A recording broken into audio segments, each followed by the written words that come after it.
A Hand to Hold by Seconde Nimenya. All rights reserved. Copyrights by Seconde Nimenya. Narrated by Lavy, Samo. This audiobook is a work of fiction. A Hand to Hold. Chapter 1.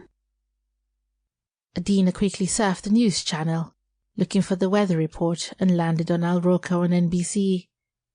The weather map showed rain all over New York State, so Adina decided to wear her black raincoat. After she finished brewing her coffee and packing her lunch, she went to wake up her son to get him ready for school. Haley was still in a deep slumber at 7:20 a.m., despite always setting his alarm clock to wake him at 7 a.m. Adina gently shook him, but he only stirred. Then Adina started her routine, massaging his back as he always asked her to do. Haley told his mother that the massage helped him to awaken faster. Every morning, Haley just turned on his stomach so his mother could rub his back. This was always a time when Adina felt like a tyrant, leaving her only son home alone to send himself off to school.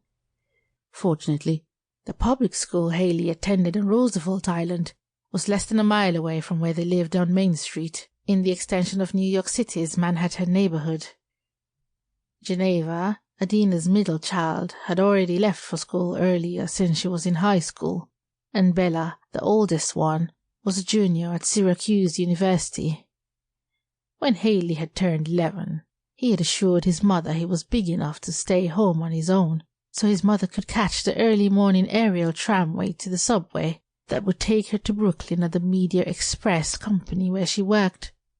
Haley was a very independent boy, and had been so from the moment he was born.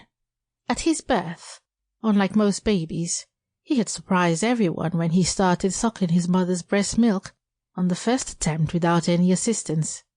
At 5 months, he had started crawling, and he could hold his spoon and feed himself at 6 months. At exactly 11 months, Haley was walking steadily, without holding on to the furniture.